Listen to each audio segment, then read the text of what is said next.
Welcome to the Catalyst Effect. We are live at Austin Tech Week here in Capital Factory. I am your host, Isaac Carter, and we have been all week long talking to founders and doing our series, The Voice of the Founders, to find out who our founders are serving, what solution they're building, and kind of their why for the whole background, because we found that why people do things is a lot of times as important and impactful as what they're actually doing. And I'm here with Kourtney. Kourtney, tell us a little bit about yourself and your startup. Well, I think first it's important to say that I'm not one of the founders, but Okay. I am a founding employee, so Awesome. to speak. A little bit about me is I started my beginnings in healthcare as a pharmacy tech, went throughout college, was a founder myself with a electronic medical record company that I Okay. launched in Nairobi, and I have found myself working here at ShiftRx. ShiftRx, very good. Tell us about ShiftRx. Yeah, so ShiftRx is a pharmacy marketplace.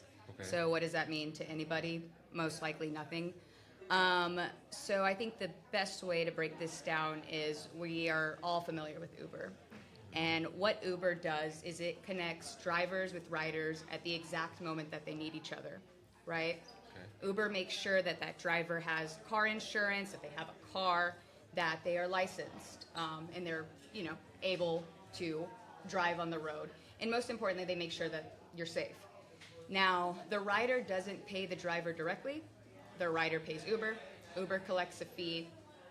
Bada bing, bada boom. We all understand that. Yep, So very similar. Airbnb, Exactly. Turo, all these folks. now, how does that, relate to ShiftRx?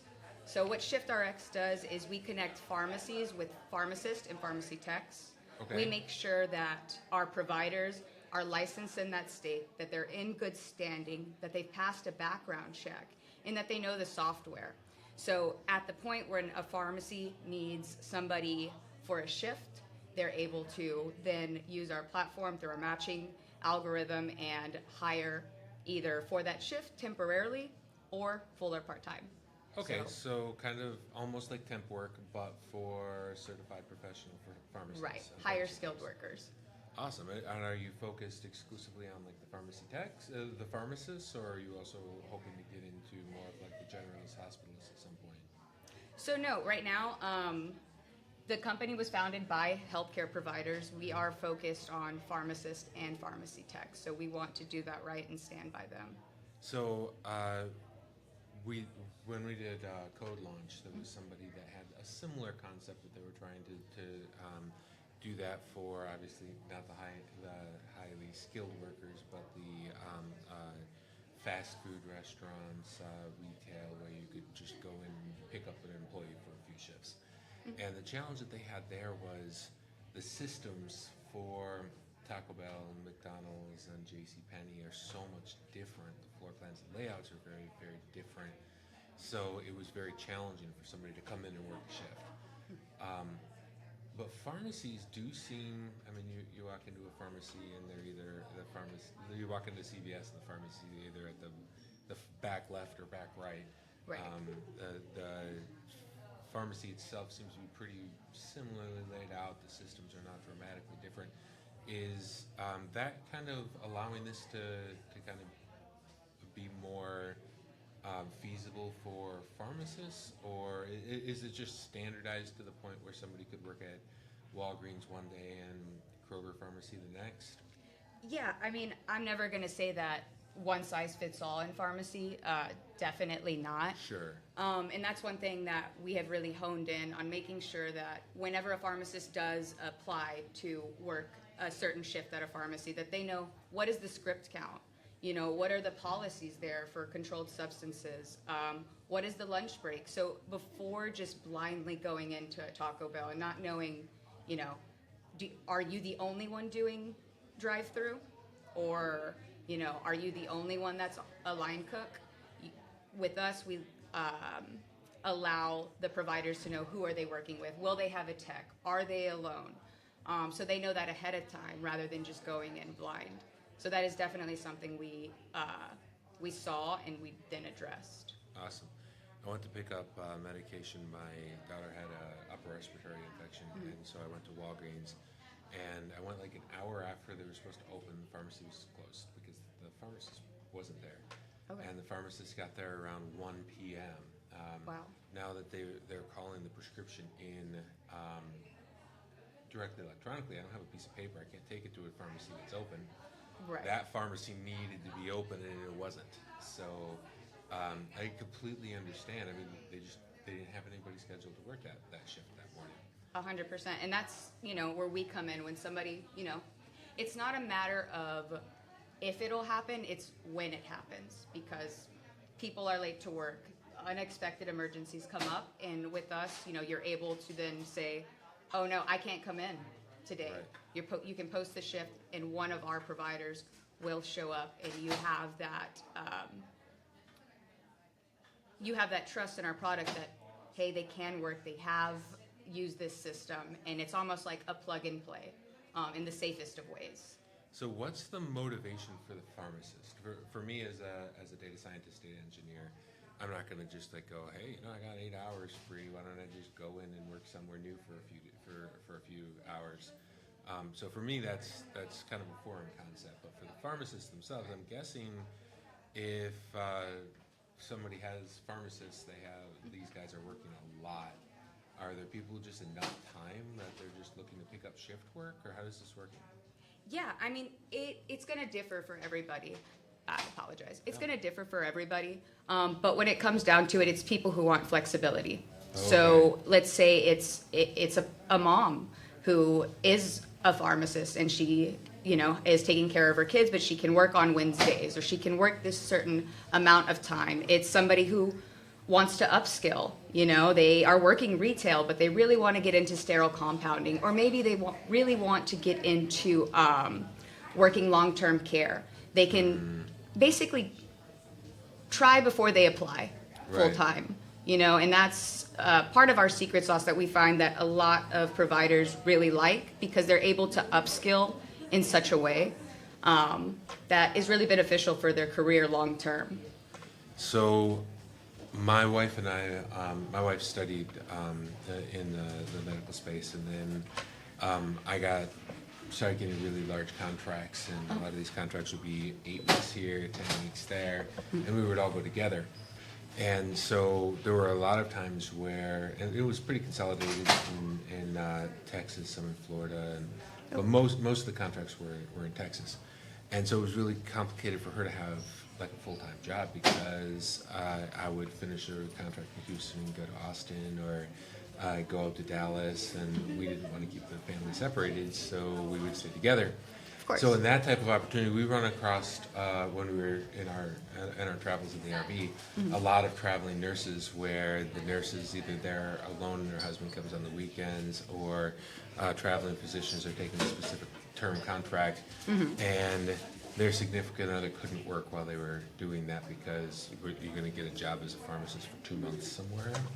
Right. So that makes a lot of sense in those scenarios, creating more opportunities for flexibility. And then also, as a contractor, I'm able to, people will pay me a slight premium, 20-25% premium, to come in and solve their need and then leave. Right. One of the benefits of a consultant is they leave when the job is over. Yeah. And so I can see that maybe a pharmacist saying, hey, you know what, I could pick up 4 shifts a week and make the same amount of money as if I was working 5 or 6. Exactly. Or I have some goals. I want to go to Bali for a month. Let me pick up a Saturday shift places and increase that. So that is pretty cool. What stage are you all in right now? Are you in production, live, operating? We are live. We're live in all 50 states. Awesome.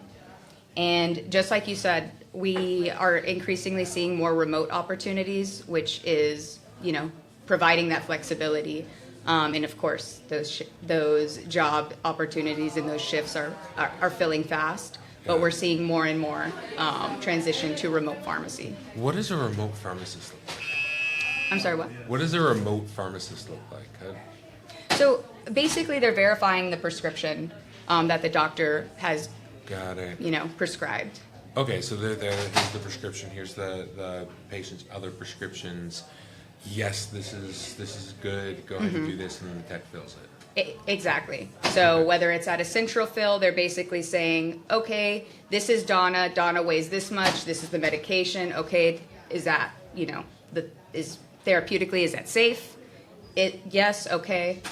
Bada bing, bada boom. Fill the Neat. script. Awesome. So how many pharmacists are active on your platform right now? Yeah, so we have over 8,000 providers on our platform. So at what stage did you enter the company? Did you come in at like concept phase, or were they up and running and active before you joined?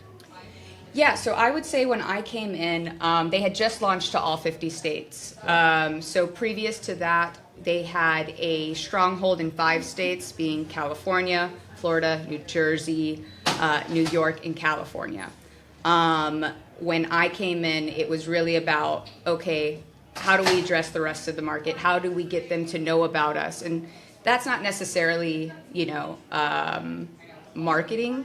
It was really letting people know, hey, there are these job opportunities, bringing on those facilities, aka the pharmacies, so that the providers had work. So that was really the first task that I came on for. That is really cool.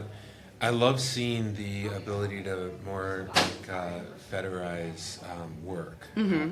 I know a lot of people believe that the full-time job is the bedrock of the middle class, but for me, I like to be able to build my skill and then offer my services, my talent to people who will pay the most for it. And Exactly.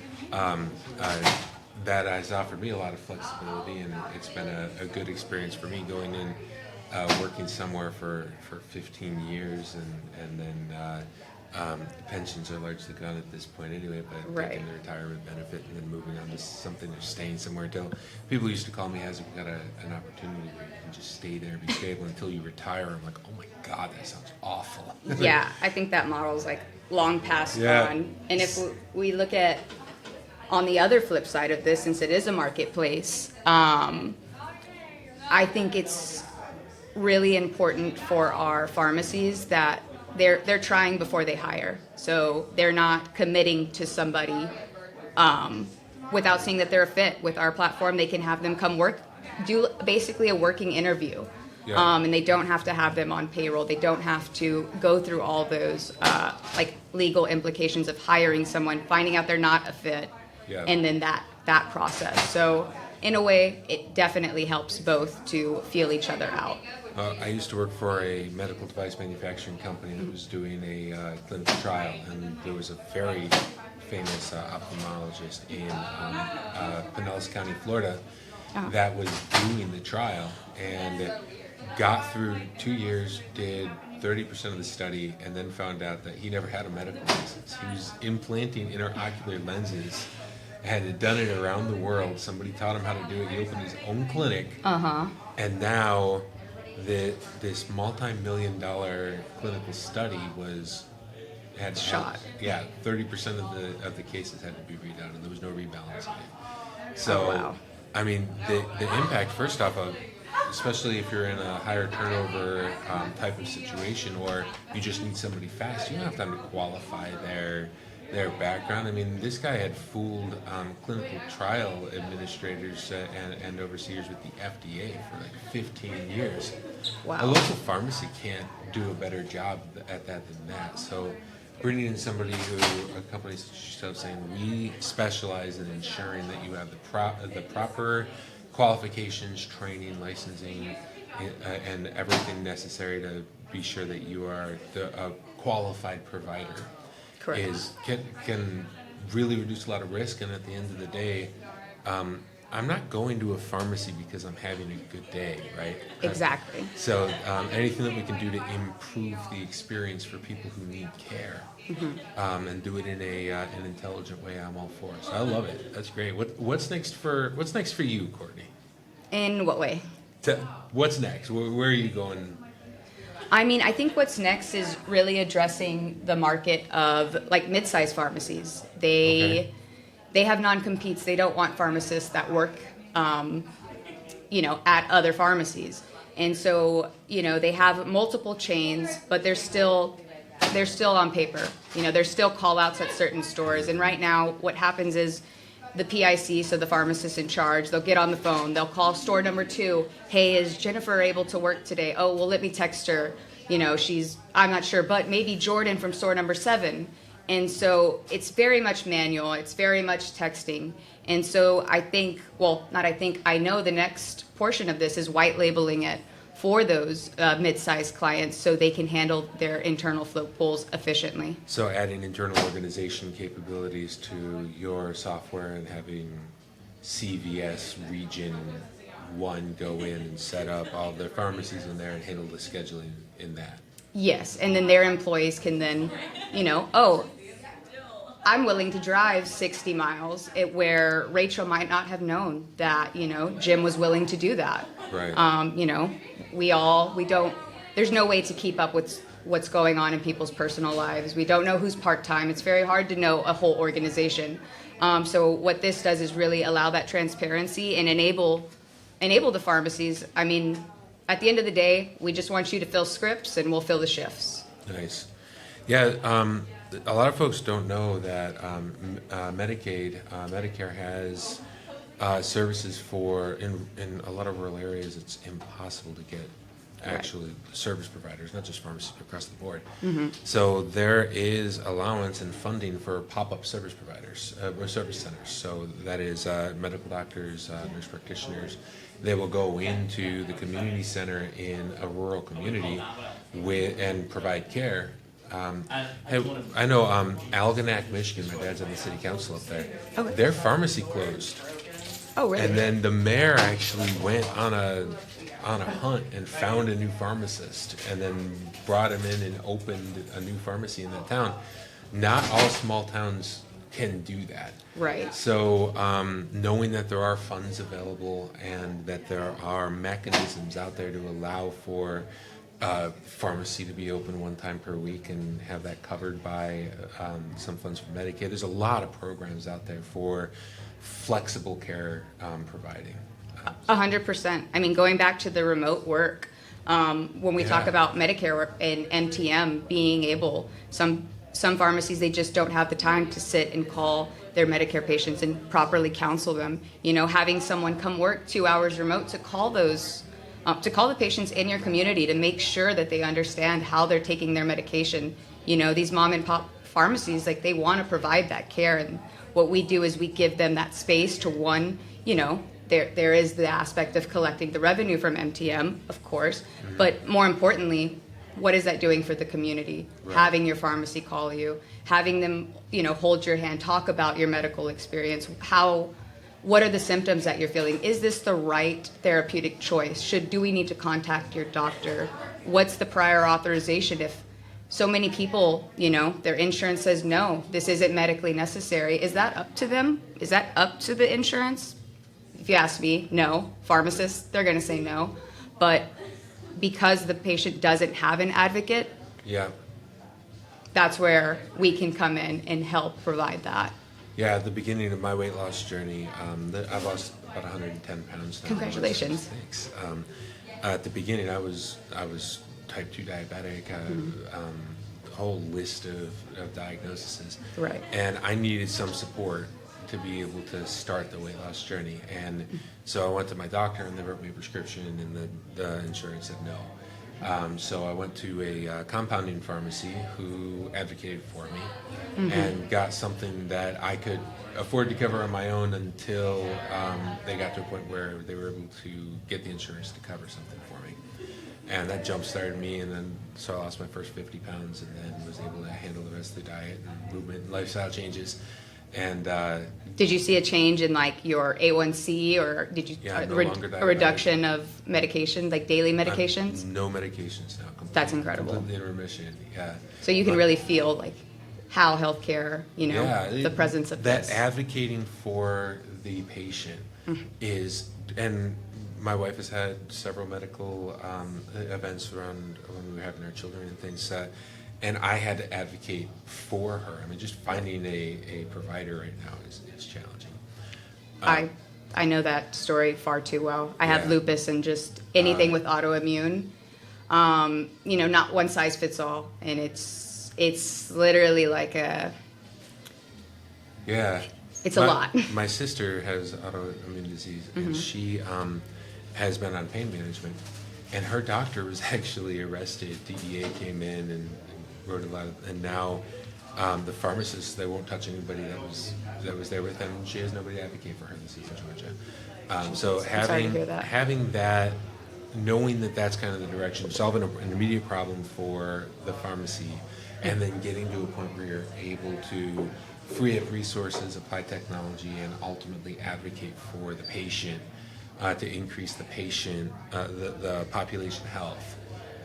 That is amazing. Excited to see how you all continue doing that. How would our viewers find you? Yeah, so the best way to find us is by going to our website, that is shiftrx.io. We're also available on the App Store, so any pharmacist, any pharmacy techs, you simply look up ShiftRx and you download the app, and it's a very easy sign-up process. Awesome. Amazing mission, amazing company. Really excited. Thanks for being here today, Kourtney. And we are live all day here at Austin Tech Week in the Capitol Factory. We are right outside of the Connector Plus Lounge here on the 5th floor. Come on by and let's talk about your startup. Awesome.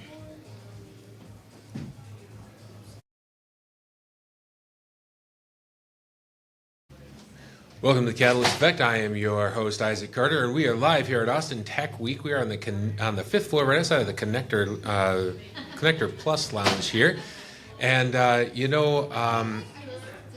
Capitol Factory has been just an amazing host for us all week long, and really allowed us to connect with the voice of the founder, which is what we've been talking about all week here. And I have a really cool founder here. Shruti, tell us about Whitespace Thinking.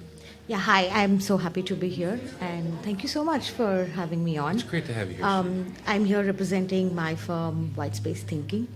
We are a B2B marketing and transformation studio.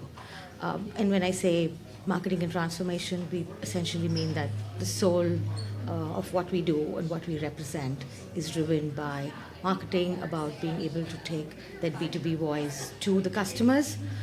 However, we are heavily driven by automation and AI.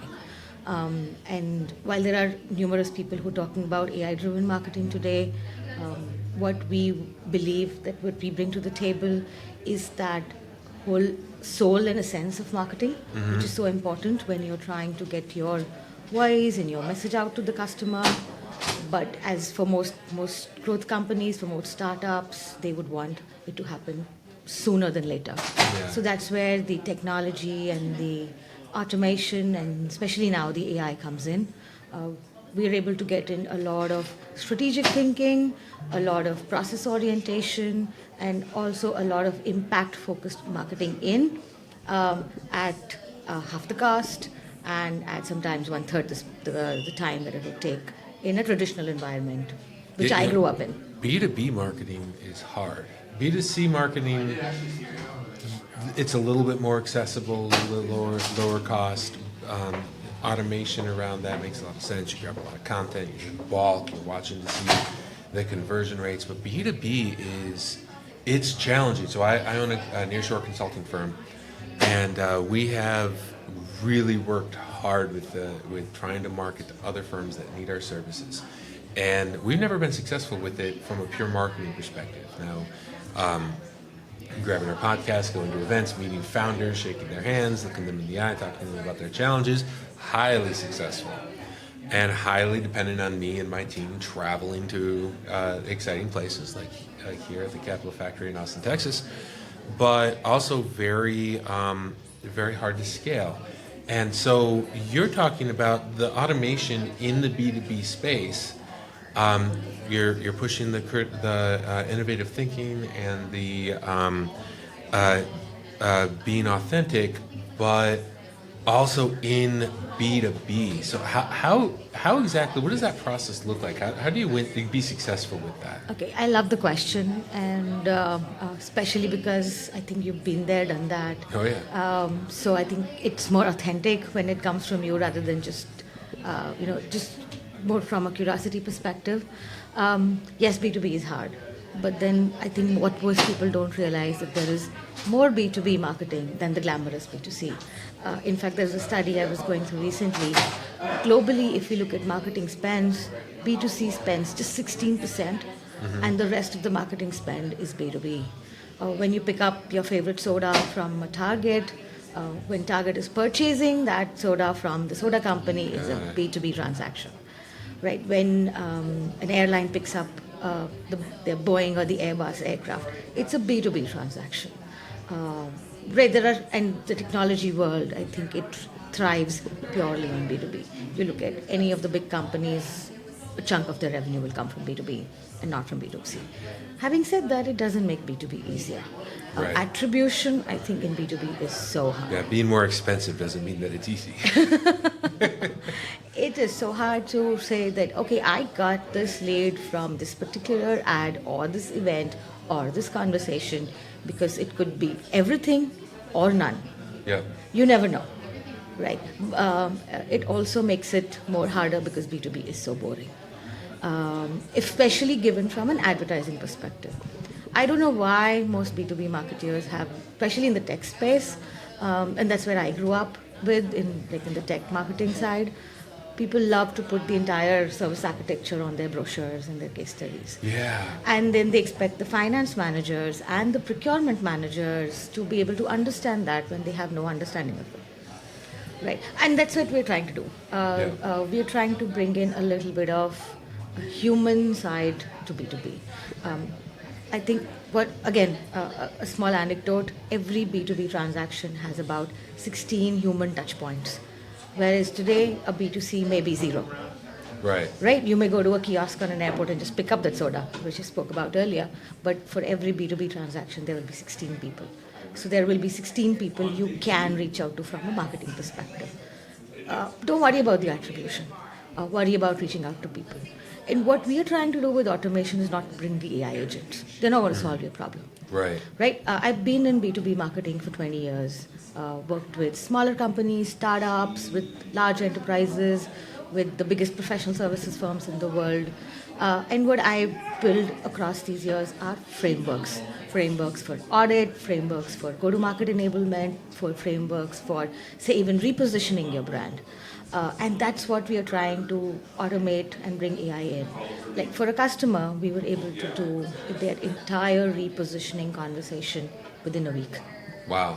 End to end, right from their first conversation with their CEO to actually giving them their boilerplates and their positioning statements and go-to-market training in a week. Now you take that in a week and then you start running it, and this was always the challenge for me, is for the first several weeks you don't know if it's working or not.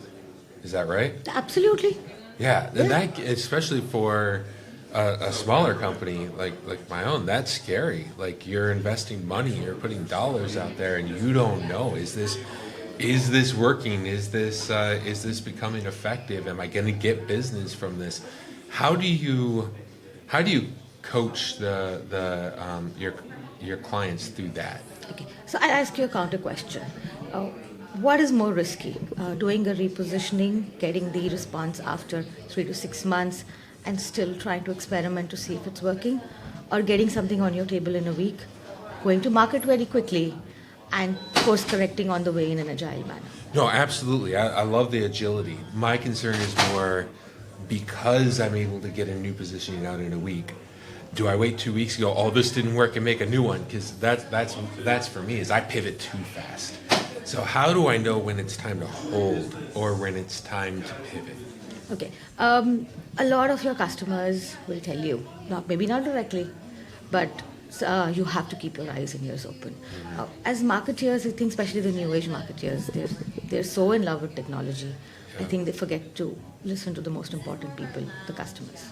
Yep. The customers, when they're, and they'll give you nonverbal signals, they'll give you a lot of hints. If your value proposition is interesting, you will say people come back to you, they will listen to you. They may not give you the business immediately, but if they are really interested in your value proposition, you will see their eyes light up. Yeah. But if your value proposition is totally misplaced, you will get misinterpreted. We've had technology consultants being misinterpreted as staffing companies because they were not represented Right. right? And the customer will tell you. So I approach technology from a very marketing perspective. So if you talk to people in the agile software development space, they will tell you that it is impossible to get a customer to tell you what they want. And if you talk to any marketing person, they will say there are a lot of tools for me to go and talk to the customer and find out what they need. And what I find a lot of founders do is they don't talk to the customer at all, especially technical founders. They have an idea, they build a product, they fall in love with the product, they become a visionary, they deliver a product, and then they're out there like, time to do the product market fit. And they're like, okay, who do we sell this to? And the problem is, like, I've never seen somebody back into a product market fit. Not successfully. It happens once in a while. I know Slack, they built something for in a game, and Snapchat, they built Snapchat first, and then they built Slack, and lucked into backing into a product fit twice. That is so rare. That's like getting struck by lightning 4 times and winning the lottery on the same day. Like, that is rare. But it's really possible to what we call is the catalyst method. Talk to your customer, find an audience, and know them well, and then identify what they're very, very similar to Don Miller's Building a Story brand. Find out what their goals are, what their ambitions are. Find out what's keeping them from reaching that, and then lay out a problem statement. You have your audience, you know exactly who they are, and the problem would be their problem, pain, cause, consequence, and urgency. And I see a lot of founders out there solving a problem for a big audience, but a problem that doesn't have a lot of pain, doesn't have a lot of consequence, and has no urgency. Nobody's going to buy it. Absolutely. So if you find an audience and connect with that audience, know them well, and then understand their problem, and then create a solution that reduces the pain for a known audience, I think your job's almost halfway done at that point. Yeah. Do you want to come work for us? Like, you put it so well. Let's do it. Let's do it. Let's team up. Let's do it. Because now, and that's my approach to product development, not to marketing. Yeah. That is how I find out what my teams should be building. And we find a lot of times founders are like, hey, I had a founder one time, the whole tech team was on a call, and they talked to me about button color. And they're like, the button needs to be 3 colors. And I'm like, okay, but what happens when I click the button? Oh, you're right, the logo needs to be on the button. Like, a 4-color button with a logo on it is awful. Okay, but I'll do it. What happens when I click it? Oh, you're right, well, it needs to have some kind of animation. No, from a business perspective, there's no ROI on spending 30 hours on developing a button.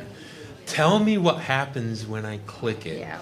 So a lot of times founders will fixate on branding and on developing IP and completely lose focus of, here's my customer, here's their problem, here's the solution that I need to solve this problem. And if there is ever something that doesn't directly solve a problem for a customer, don't build it yet. I mean, Bill Gates didn't build the iPhone. I'm sorry, he never built the iPhone. Apple didn't start with the iPhone. Yeah. They started with something that was readily available that solved a problem for a known audience immediately. And so taking a marketing approach to product development and product ownership, it's exactly what we have to do, because we can't go out just building stuff anymore. People aren't going to just throwing $10 million at somebody to try to develop a product market fit. They need to know that you understand your audience and that you have a connection to the audience and that you know how to solve their problem and that you're building problems to that market, not trying to build a product and then find the market. I so agree with you, and like I said, you put it so much better than maybe even I could have done it. Well, so you can steal it. Thank you. That's a very generous offer. But customer centricity, I don't think, is something that you add on as an icing to the cake. Right. It has to be baked in from day one.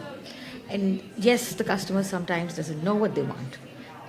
If you asked Ford's earlier customer, they would have wanted better horses.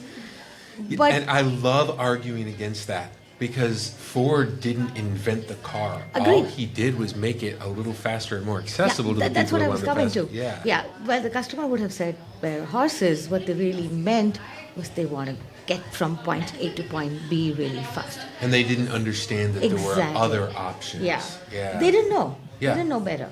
So now that's where the visionary comes in. If you know the customer, you can Yeah. solve the problem with your vision. And that's why we don't ask the customer, "What do you want me to build?" We ask the problem, the customer, What's "What are the- you experiencing? What are your Exactly. goals?" And it's very, very possible to reach out to a market, and people have talked about themselves. So you can go and ask, "Hey, what does your workday look like?" We were working with some folks in logistics. You go into anybody that's doing procurement. "Hey, what do you spend most of your time doing?" "Sending emails, trying to get quotes." Okay, how much time do you do on that? Oh, 6 hours a day. Well, what about important things like negotiating just-in-time inventory or doing floor stock and level agreements with your vendors? I don't have time for that. Well, that's the stuff that solves your problem, but you can't do it without 'Cause you doing don't have the something time. else. So, awesome! I have a tool that can send out the RFQs to all your vendors and then pick a winner automatically, and that gives you 5 hours a day back, and now you can go work on these other things. Oh man, I want to see it. Awesome. I didn't ask them, "Hey, what do you want me to build for you?" I asked them, "What are your goals? What are your aspirations? What do you do?" And then you develop the problem statement from that. Any marketing team can do that. Exactly, and that's what I think we're trying to bring to the marketing world as well. Every owner wants to be able to say, I'll take an example, audit their current marketing process. However, if you were to sit and do it yourself or get an expensive agency to do it, they would take hours to do it, try and understand their process. We try and make that iterative.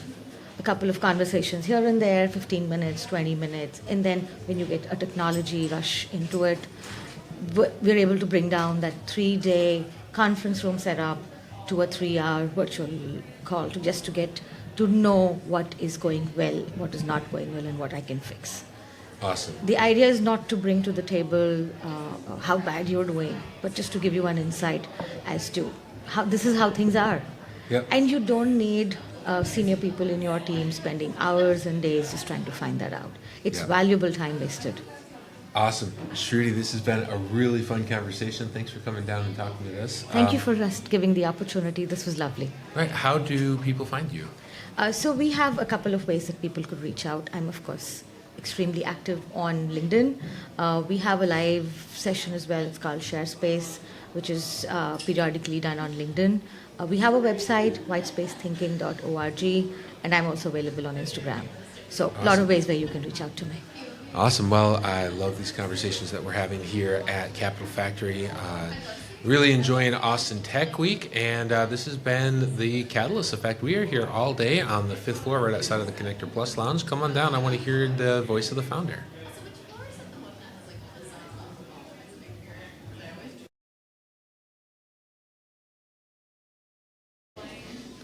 Welcome to the Catalyst Effect. We are live at Austin Tech Week, hosted by Capital Factory. Capital Factory has been an awesome host. We've really enjoyed being here with them. They've done an amazing job of creating an environment and ecosystem to fuel founders and help companies get to market and scale. And speaking of folks that help people develop their products and get to market and scale, I'm here with Mateo. Mateo, say your last name for me. Infantosi. I love it. That is awesome. And How are you're you? with Octadev. I'm with Octa. Thank you for the time, Isaac. Oh, happy to have you here. So, tell me about yourself. Myself, I live in Uruguay. So Uruguay, it's a really small country under Brazil and by Argentina. It's not Paraguay, it's Uruguay. So people used to, get confused with that. We have offices in Uruguay and in the US, and basically I founded Octa with my partner Andres, that actually is here in other meetings and knowing people. At Octa, basically, we offer nearshore software development services in two forms. Basically, one is staff augmentation, where we give you the resource and you basically manage that resource. And then the other way is we define what you need to create, and we create a squad, and basically we work with you with a squad of developers, UX, UI, QA, PMs. So, and that's like fixed bid delivery? So, all right, staff aug and delivery, which is very similar to what Compalo does. We also have managed services. So, tell us about your customer. Who are you largely working for? Okay, we're basically focusing on financial services customers. So Okay. we work on fintech and financial services. Our customers are from the startup that is starting to, lend money, and they need a platform. We can develop that platform from scratch. We have a product that it's a loan management system. Okay. That it's a software as a service platform, or we can go throughout exchanges, brokers, traders. We work with payment companies. We work with banks. So it depends on the type of customer. It's the type of service that we provide. Usually, banks or big companies, they are more on staff augmentation type of solution, and small companies, more startups are willing to build something from scratch or need more power or a squad, and there's where we provide our services. Okay, so I know there's as many different types of software development as there are days in the week, right? And then times 10. So we focus largely on cloud-based data analytics, and we've been doing a lot of mobile development, but to empower the data capture at the source. Where is your specialty? Since we've been working with a lot of regulated companies, like banks that has big regulations and Large amount of compliance. Yes, exactly. Central bank usually are looking at what you're doing, reporting and everything, compliance. Yeah.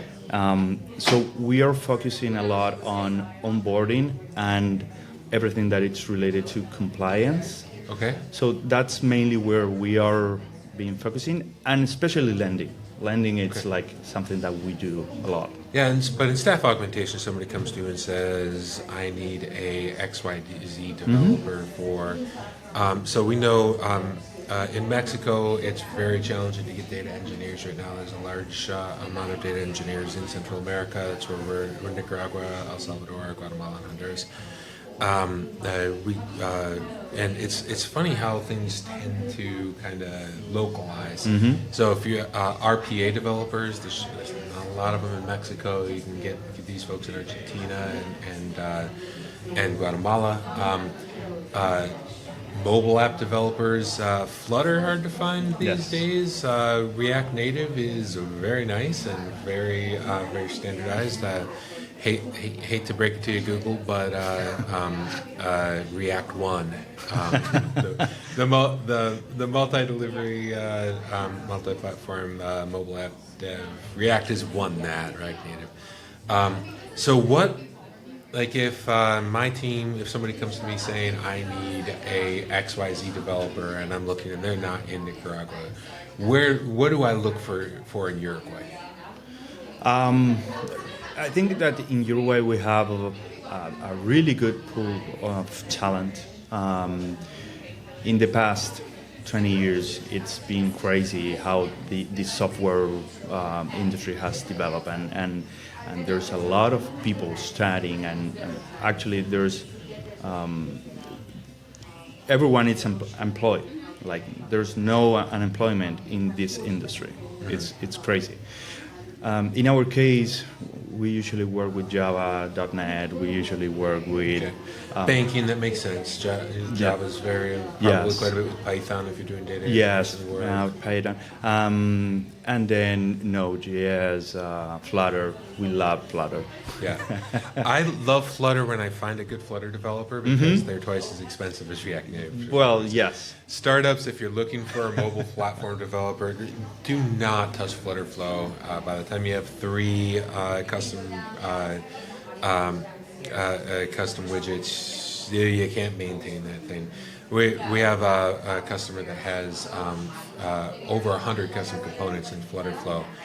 iOS 26 comes out, half of them break. We spend a week just what just happened, which ones are we, and React Native, obviously, you're not having to build these custom components to make obvious things happen. I was an early adopter on Flutter. I loved it. We won half of these code launch belts building Flutter applications.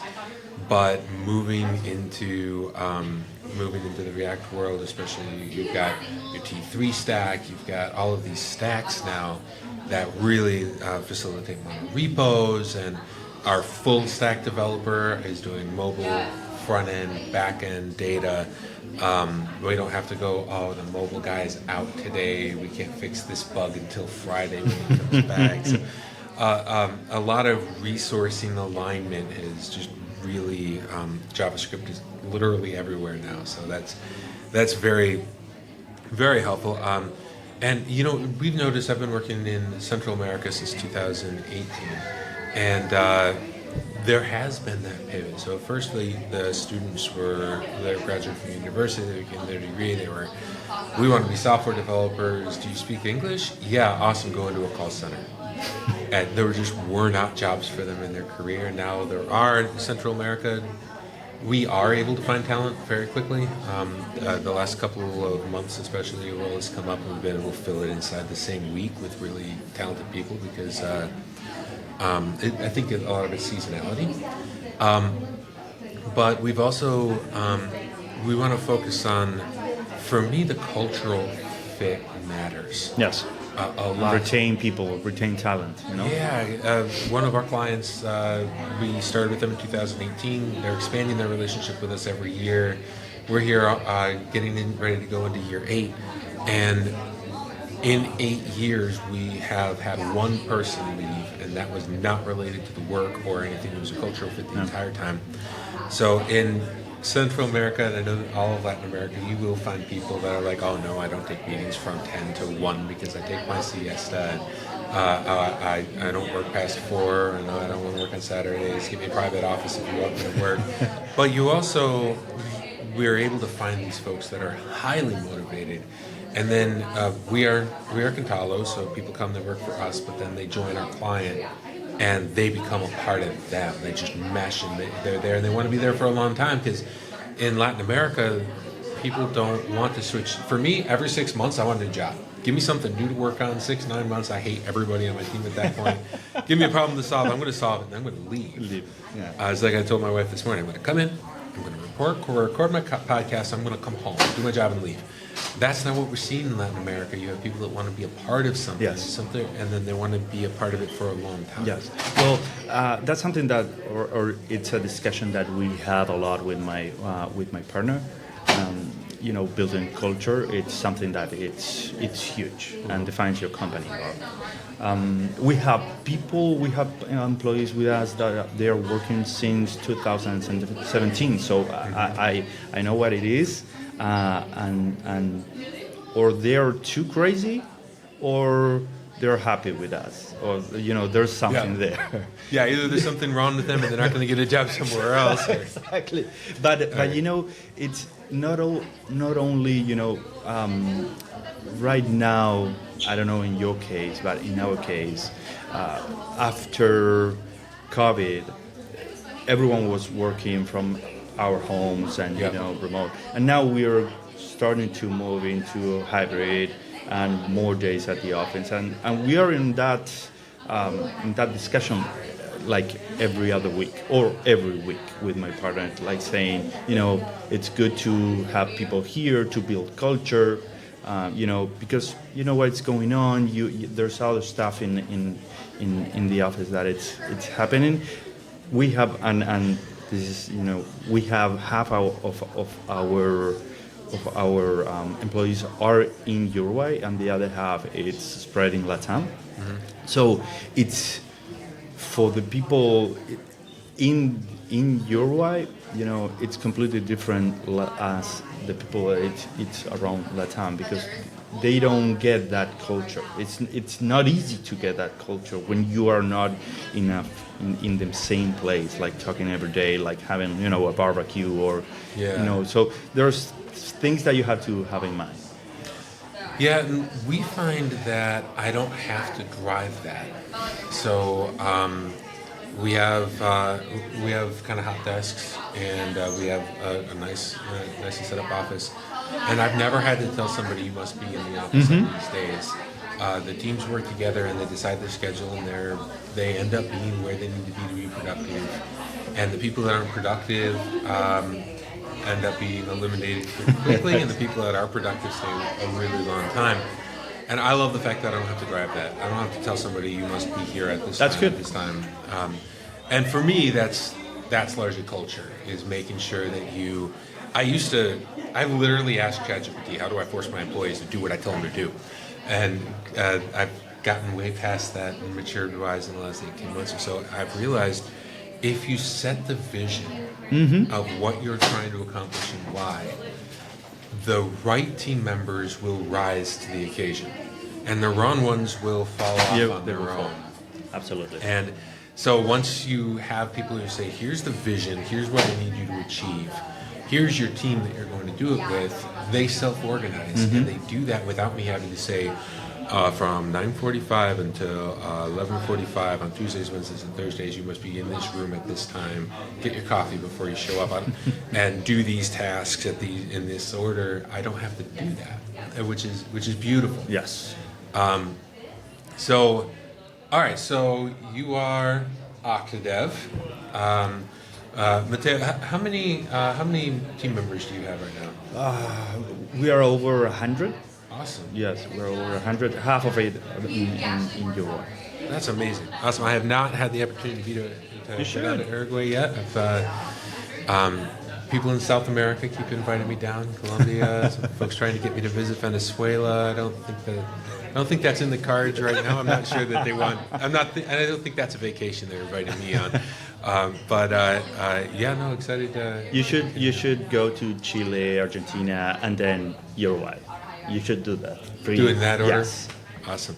I've got some good friends in Colombia too that moved down from Nicaragua. So, Mateo, awesome to meet people that understand the vision. Cantalo Consulting, we existed initially to create opportunities for people that didn't have access to them. Always love talking to people. You know what? I'm actually going to pivot back, Mateo. I've had a question burning on my mind for the last month and a half. Okay. And haven't had an opportunity to talk to somebody else about this. This summer, I was thinking that the whole nearshore staff augmentation industry is jeopardized by AI. And then our president gave me a golden gift of the $100,000 H-1B fee. And now I'm thinking, with that one move, he may have saved Nearshore. What are your thoughts on that? I think it's too soon to know what is going to happen. I think that everyone is trying to apply AI to everything, like it's been crazy.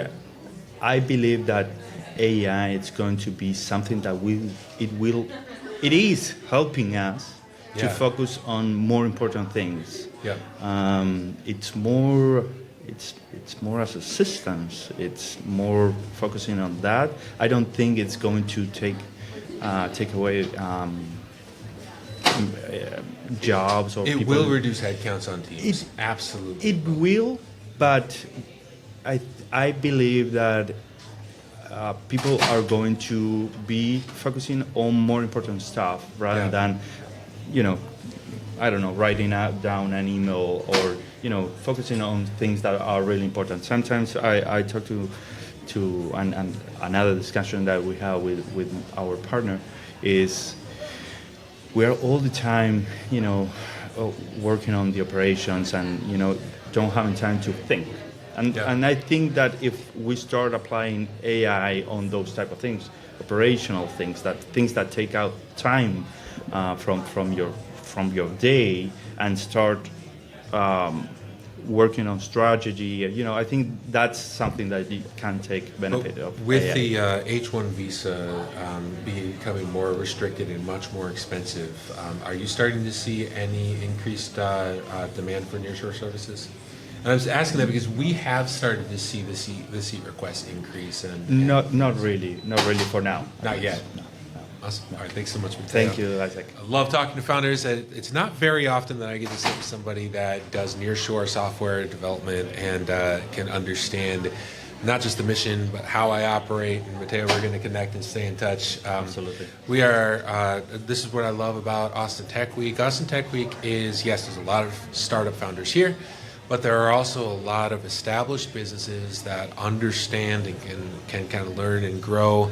I learn best from talking to people who have a different view on something I already know. So really appreciate that here at Capital Factories put together just a really great environment for that. I thank them for having us here. We are on the 5th floor outside of the Connector Plus Lounge. Come on down. I want to hear more from the voice of the founder.